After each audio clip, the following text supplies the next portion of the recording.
Yeah. At the outset, I have great pleasure in welcoming you to RISE Manning Modern Retail Summit. Year on year, I think we've been improving. We've been having larger crowds, and I've had the privilege of attending now the 6th MMR, and I see it definitely adding a lot more value. And when we decided, the HR committee were talking about what topic we need to kind of look at, which would make sense and would be of interest to all of us. Yes, mining human capital is something we all definitely in retail need to see how we could, in terms of the potential of our employees, how do we mine that? But how do we create great organizations? And immediately, quite a few of our members came back saying that what it would be best to get, people from the great places to work, people who have figured in the top 10 to actually come on stage and share with us their experiences. Because yes, retail does have their own challenges, but I'm sure, industries like hospitality, FMCG, and startups like what Ahmed leads also have their own challenges. So we really have a very, very elite panel with us. I think we are fortunate to have this panel. And I think we need to thank Prasenjit, who's here. Prasenjit, CEO of Great Places to Work.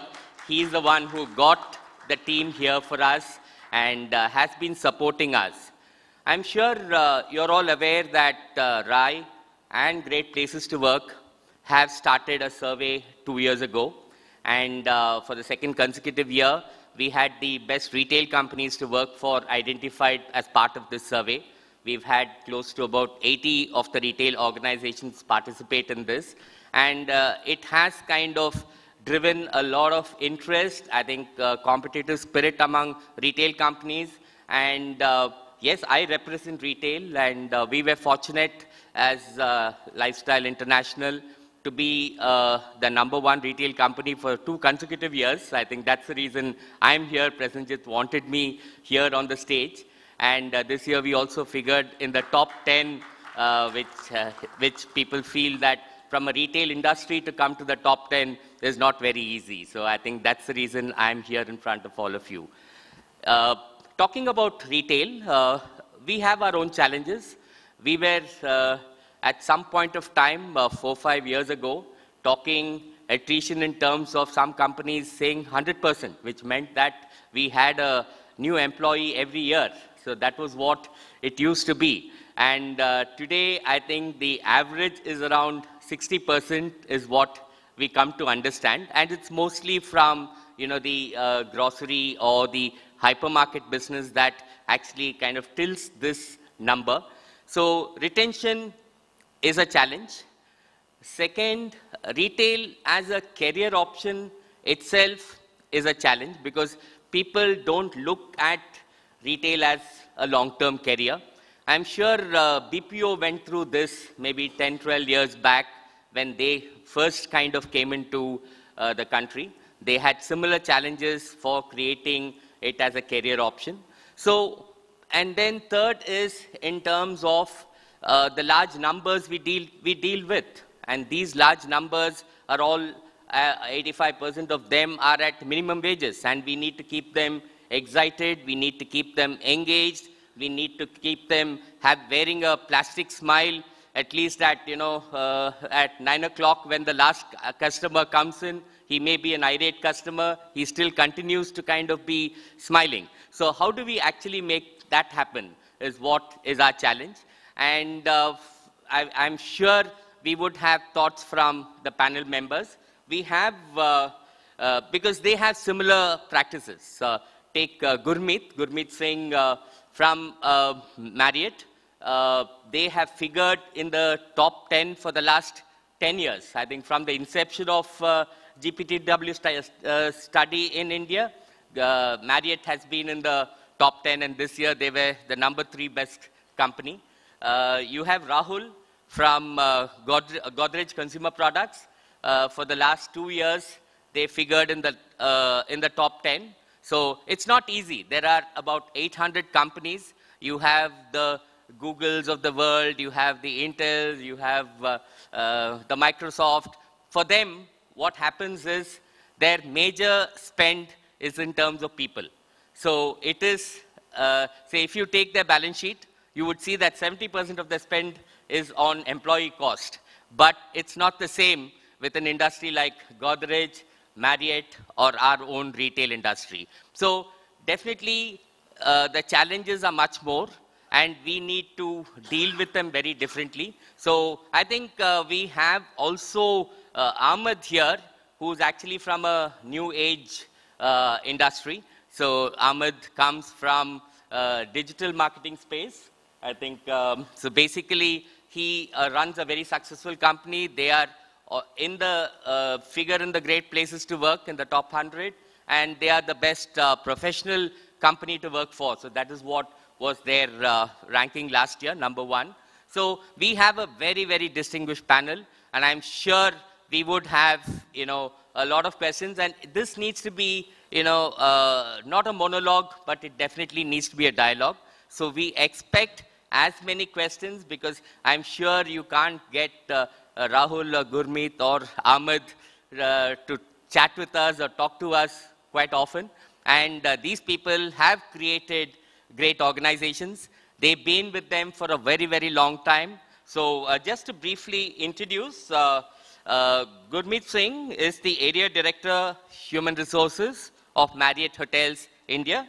He is, actually, he handles a subcontinent. He handles Maldives, Pakistan, also for Marriott International. He is a proponent of people first, the value of Marriott, and responsible for a lot of new brands, expansion in emerging markets, and growth of business. He's rolled out several people initiatives at the company and drives the employee brand at Marriott. So we have great pleasure in welcoming Gurmeet Singh. We have Rahul Gama. He's the Executive Vice President HR, Godrej Consumer Products Limited. He's a generalist in the HR function. He's masters from Symbiosis Pune, worked across industry. He's worked in manufacturing, consulting, FMCG services. He was instrumental in shaping Kaya Skincare HR function when he was with Marico. So I think it makes a lot of sense. Definitely he has not only an FMCG background, but also a strong retail background. And then we have Ahmed, our young entrepreneur, who's actually creating waves. So he runs an organization called GoZoop. GoZoop is India's largest independent digital agency. His clients include Dell, Mumbai Indians, Discovery Channel, Asia Paints, Myntra, Madover Donuts, to name a few. So we have a very good panel with us, and I'm sure we would have a great session. So thank you once again, and we would have a panel. Maybe I would be there. I think that's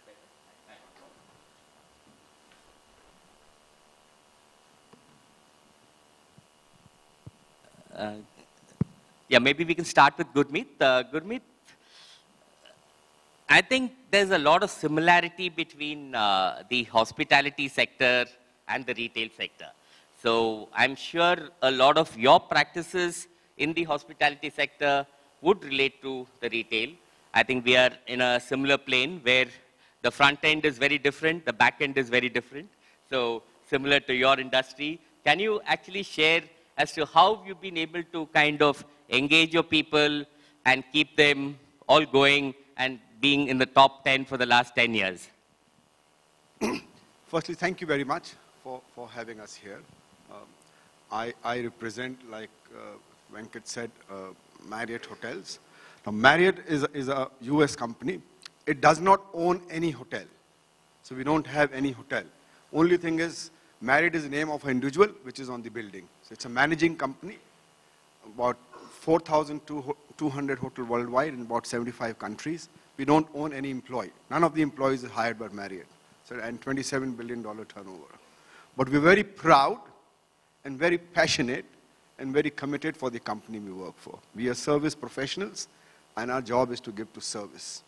We are not hoteliers, we are service professionals. Unlike what in the previous session somebody told that there is an app for everything, fortunately there's not an app yet where you can download a room and carry with you. So you still have to come to the hotel to stay and spend the night and experience our services. So we are very fortunate from that. You can order food in your room from anywhere. You can order now food even while you're traveling on a train. But fortunately yet, you cannot order or do unless GoSUS comes up with some digital thing that you can order. So the thin line why we wanted or we are a great place to work is, firstly, we wanted to be there. We had a drive and a passion to be part of the great place to work. Unlike operations or other departments, they always get awards. HR was one which never used to get awards. And we only practiced, we never reinvented the wheel, we only practiced the practices which Mr. Marriott started in 1927 when he started the company. We only garnished them a little bit, we refurbished them.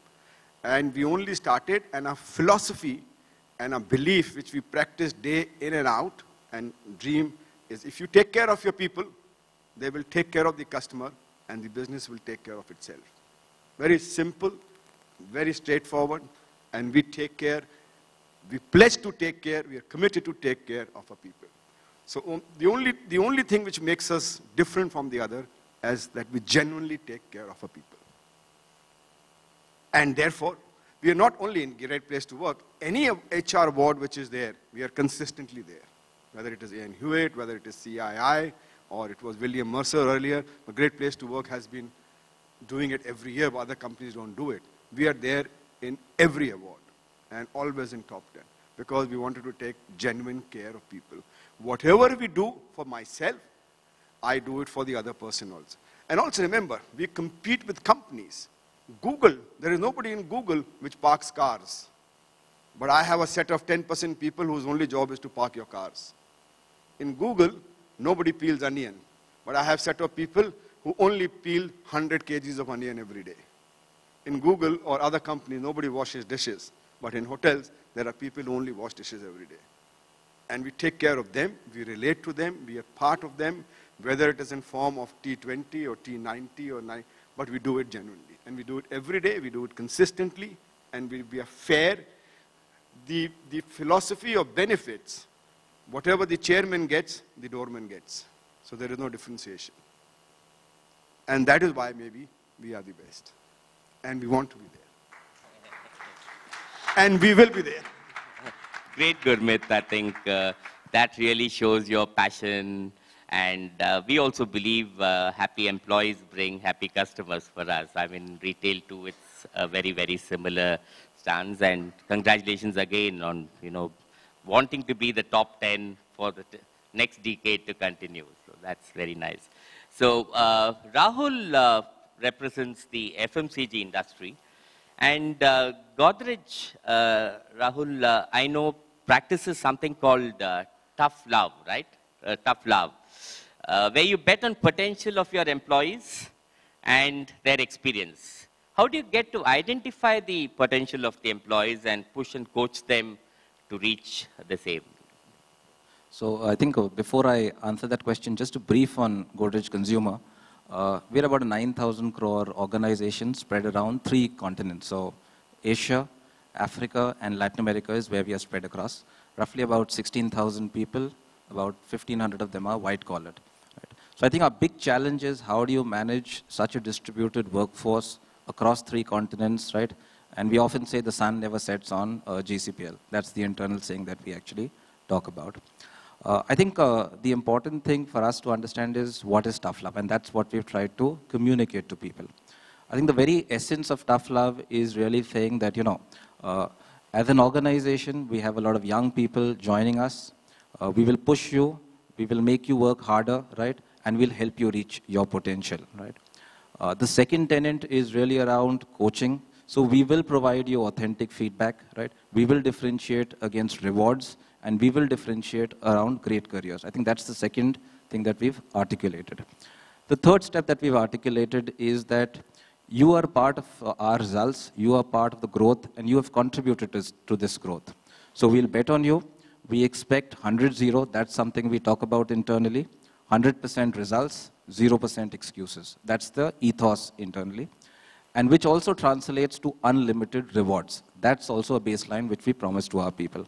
Now that's the ethos that one communicates across.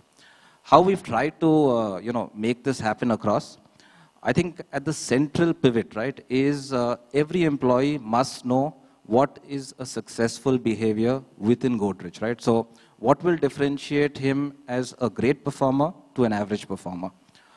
What we have is in place is something called the Godrej capability factor. So we realize that, one can't pick up a potential model and use it within Godrej. It was important to realize what are the important behaviors that differentiate a Godrejite, a successful Godrejite from an average Godrejite. And that's when we came up with Godrej capability factors. They're very simple, they're one sheet, no complications to understand. It's based on 3 simple principles: leading self, leading others, leading business. That's all. At various levels, people are expected to deliver different behaviors across these 3 tenets.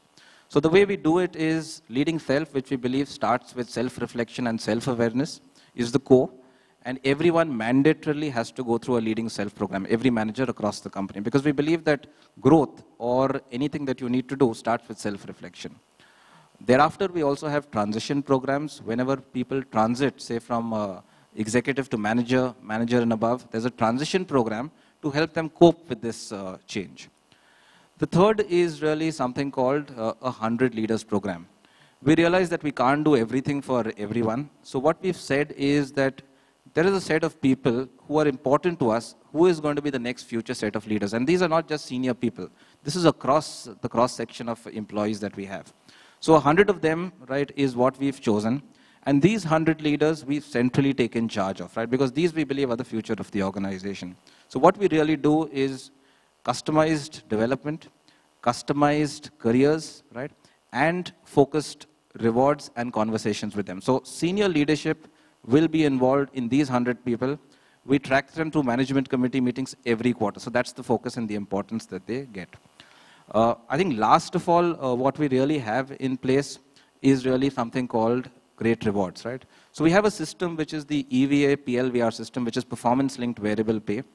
I think the great thing about this is it unites and rallies the entire organization together, right? So there's no cap on rewards. It's linked to business performance. If the business overachieves its EVA index, there's no cap on incentive. So we've had stages where people have earned maybe about 60% of their salaries through a variable pay, right?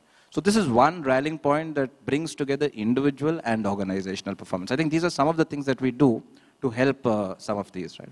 The last one that we have, because we've also realized that, as we are recruiting a lot of young people, people also have different aspirations, are ambitious, want to change. So we've created a program which is called Loud, right, which is really live out your dream. What we really are trying to channelize is a lot of individual energy, people with passion, who have ideas, who want to change Godrej, right? So we've taken them together at a leadership level and said, bring your dreams to the organization. We want to restrict it to within Godrej. So if there are certain things that you believe in the organization that need to change, we are willing to listen, we're willing to change those, right? And it reports that these people work directly with senior leaders to try and change the organization from within. Right? Yeah. That's great, Rahul. I think he needs, definitely Godrej is doing something which it earns you the recognition you have got.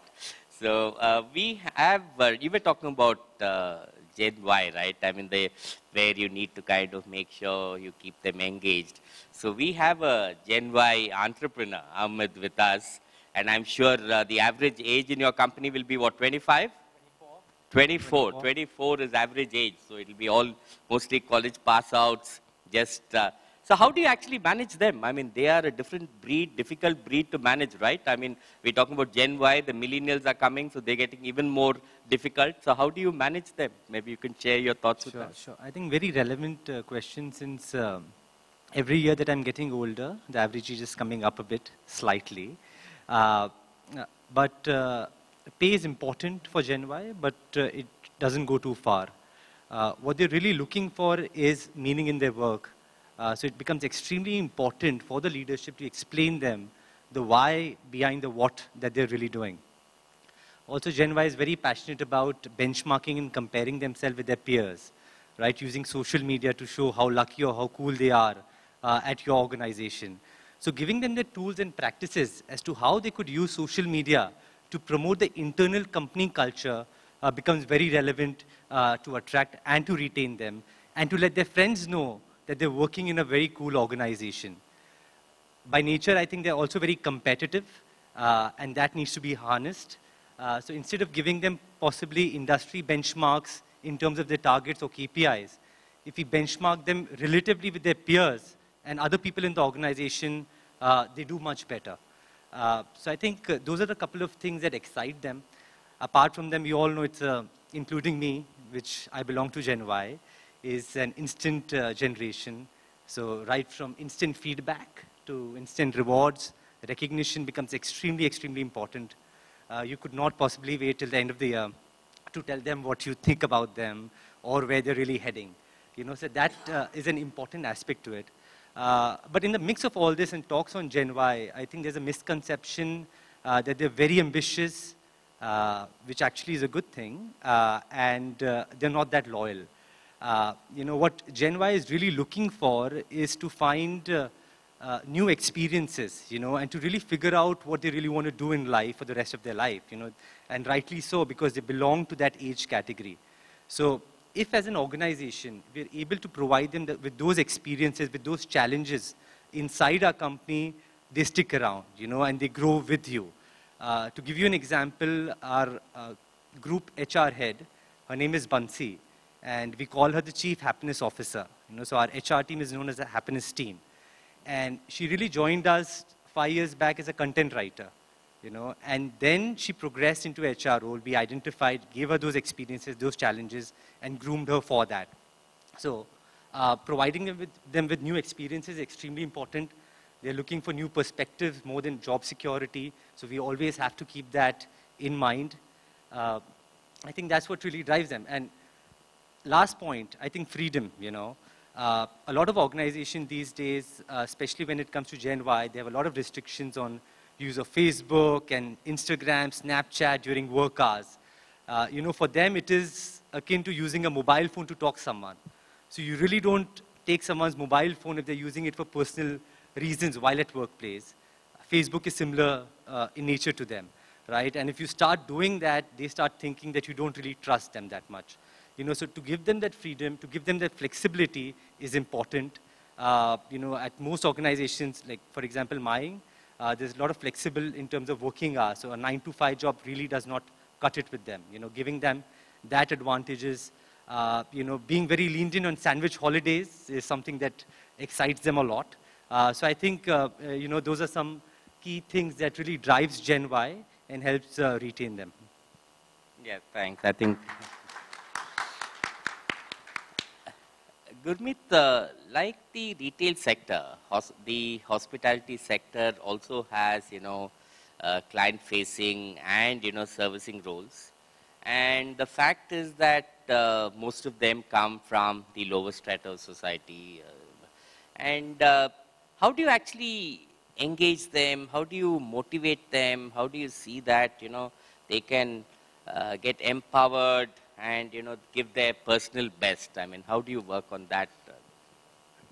You know, you very rightly said, we divide our hotels into two parts called as front of the house and heart of the house. So the people who do jobs which are not in front of the customer are called as heart of the house. So we believe that they are part of our heart and we take care. And heart is the most important part of the body. If that goes, everything goes. Because I can make somebody stand at the front desk and you can say good morning to you, but it's very difficult to take you to wash a dish. So therefore, the basic principle still remains there, that what we do not differentiate between people who are front of the house or heart of the house. Our policies, procedures, rewards, recognitions, everything is same for everybody. It is so difficult for the hotel at time to finalize a simple thing like Diwali gift, because what a Gen Y from a catering college will be looking at and what a dishwasher is looking at is two different things. But we always compromise to give it to the dishwasher, because he if he does not do the job well, we cannot do the service recovery. And all a balanced scorecard approach, which is a business deal, is based on people initiative. So therefore, we do not differentiate between front or heart of the house, whether you are coming from a A background or a Y background. Once you are an associate, you are an associate. Like we have a practice of giving a room night or making an individual stay in the hotel with his family on his birthday. So therefore, and we tell him to order from room service. If there is, and tell the answer when somebody tells, sir, the order is on the way.